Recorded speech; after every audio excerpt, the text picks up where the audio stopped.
290 అంత మీరే చెప్పారు. 90 చెప్పారు. కాబట్టి ఇంకా ఫలితాలు రాని కొన్ని ఉంటాయి కదా, అవి కూడా కలుపుకుంటే అదేంటి క్వశ్చనల్లా ఏంటి 350 మార్క్ దాటితే అది రియల్. అంతే, మీరు సాటిస్ఫై అయ్యే నెంబర్ అది. మేము సాటిస్ఫై ఇది ఎన్డీఏకి.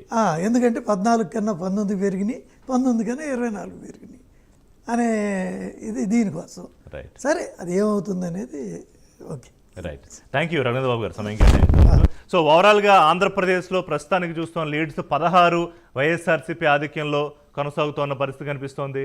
అలాగే 81 చోట్ల చంద్రబాబు నాయుడు పార్టీ తెలుగుదేశం, 11 చోట్ల జనసేన, 3 స్థానాల్లో అంటే పోటీ చేసినవి 10 స్థానాలు బీజేపీ, ఆల్రెడీ 3 స్థానాల్లో బీజేపీ లీడ్లో కొనసాగుతోంది. 81, 10, 91, 92, 3, 95 స్థానాల్లో బీజేపీ స్పష్టమైన ఆధిక్యంలో కొనసాగుతోంది.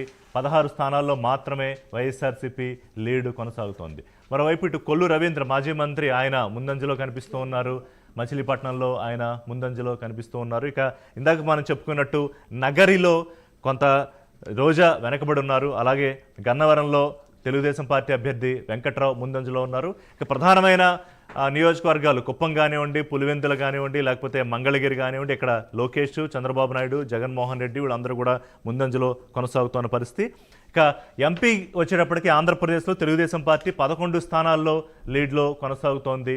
అలాగే 2 చోట్ల వైఎస్ఆర్సీపీ, జనసేన 2 చోట్ల పోటీ చేస్తే 1 స్థానంలో, బీజేపీ 6 స్థానాల్లో పోటీ చేస్తే 4 స్థానాల్లో లీడ్లో కొనసాగుతోంది. గతంలో ఎప్పుడు ఒక బీజేపీ ఎంపీ కూడా లేని పరిస్థితి నుంచి ఈసారి కూటమిలో భాగంగా 6 స్థానాల్లో పోటీ చేసిన బీజేపీ ఇప్పటికే 4 స్థానాల్లో లీడ్లో కొనసాగుతోంది. ఇక తెలంగాణలో కూడా 9 స్థానాల్లో కాంగ్రెస్ పార్టీ ముందంజలో ఉంది.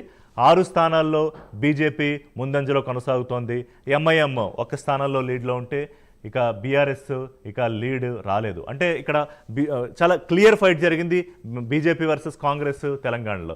రైట్, మనతో పాటు భానుప్రకాష్ రెడ్డి గారు జాయిన్ అవుతున్నారు, బీజేపీ సీనియర్ నాయకులు. మనప్రకాష్ గారు నమస్కారం అండి. అలాగే ఆల్రెడీ రజనీ గారు మనతో ఉన్నారు. మనప్రకాష్ గారు, ఏంటి బీజేపీ మొదటి నుంచి అంటే మీరైతే అటు ఏదైనా కూడా ఒకటే రకమైన స్థిమితమైన వాతావరణంతో ఉంటారు, కానీ ఇవాళ నెంబర్ చూస్తూ ఉంటే కేంద్రంలో ఏదైతే మీరు ఒక నెంబర్ టార్గెట్ పెట్టుకున్నారో దానికి ఎంత దగ్గరగా వెళుతున్నాం అనిపిస్తోంది.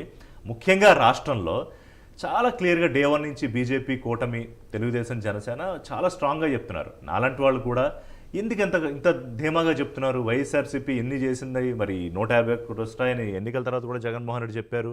అంత దారుణంగా వెనక్కి ఎక్కడికి వెళ్ళిపోతారు, కనీసం 70-75 వస్తారు అనుకున్న దాన్ని పటాపంచలు అయ్యేలా కనిపిస్తోందా అంచనా? ఇంకా మనం 3rd రౌండ్ దాదాపు చివరి దశలో ఉన్నాం ప్రస్తుతానికి.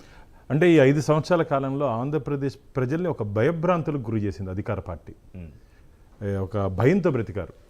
ఓటైన ఆయుధం ఏ రోజైతే వాళ్ళకి వచ్చిందో, జగన్మోహన్ రెడ్డే కాదు బటన్ నొక్కేది, నేను కూడా బటన్ నొక్కుతాను, జగన్మోహన్ రెడ్డి ఇంటికి పంపించేదానికి చెప్పి నొక్కినటువంటి బటన్ ఫలితం ఈరోజు మనం చూస్తున్నాం. ఓకే, 13 మే ఏం జరిగిందో చిన్నప్పుడు మనకు సినిమా ఉండేది ఫ్రైడే 13th అని, ఒక హారర్ మూవీ. అదేమన్నా ఒంటరిగా సినిమా చూస్తే ప్రైజ్ ఇచ్చేవాళ్ళు. అట్లా ఒక భయంతో బ్రతికారు. అలాంటి హారర్ మూవీ నుంచి బయట రావాలని చెప్పి మనం అనుకున్నట్టు ఓటేసి ఈరోజు రాక్షస ప్రభుత్వం, ఒక నియంత ప్రభుత్వం నుంచి ఆంధ్రప్రదేశ్ ప్రజలు బయటపడ్డారని చెప్పి నేను భావిస్తున్నాను. లేకపోతే ఇంత చూడండి, 101, 15 వై నాట్ 175 అని చెప్పి అన్నటువంటి జగన్మోహన్ రెడ్డి గారు ఏం సమాధానం చెప్తారు? జగన్మోహన్ రెడ్డి గారు, మీరు కాన్ఫిడెన్స్ ఉండాలి కానీ రాజకీయాల్లో ఓవర్ కాన్ఫిడెన్స్ ఉండకూడదు, విశ్వాసం ఉండాలి కానీ అతి విశ్వాసం ఉండకూడదు. జగన్మోహన్ రెడ్డి గారు 5 సంవత్సరాల కాలంలో విధ్వంసంతో మొదలుపెట్టినటువంటి తన పరిపాలన 5 సంవత్సరాలు పూర్తిగా ద్వేషంతోనే పనిచేశాడు. ప్రతీకారంతో పనిచేసినట్టు ముఖ్యమంత్రి ఎవరన్నా ఉన్నారంటే జగన్మోహన్ రెడ్డి గారు.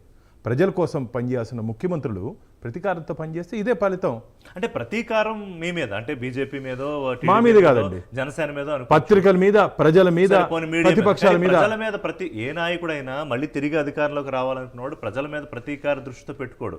బహుశా కొన్ని కమ్యూనిటీల మీద, ఆయనకు నచ్చని కమ్యూనిటీల మీద ఒక రకంగా ఉండుండొచ్చు, కానీ సరే ఒక నెగిటివ్గా ఒక ప్రజావేదిక కూల్చివేత్త ఆయన పరిపాలన ప్రారంభించవచ్చు. కానీ ఎన్నికలకు వెళ్లే ముందు కూడా ఆయన అడిగింది ఏంటి భానుగారు? ఆయన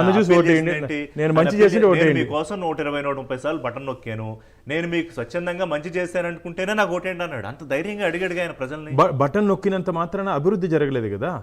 అప్పులు తప్ప అభివృద్ధి లేని ఆంధ్రప్రదేశ్లో ఉందని చెప్పి ప్రజలు భావిస్తున్నారు. దాదాపు 13 లక్షల కోట్ల రూపాయలు అప్పు చేసినటువంటి ఘనత ఈ జగన్మోహన్ రెడ్డి గారి ప్రభుత్వం. మేము మొదటి నుంచి చెప్తున్నాం, అయ్యా జగన్మోహన్ రెడ్డి గారు మీరు ఎందుకు ఇట్లా పనిచేస్తున్నారు, ఒకసారి శ్వేతపత్రం విడుదల చేయండి, ఆదాయం అంతా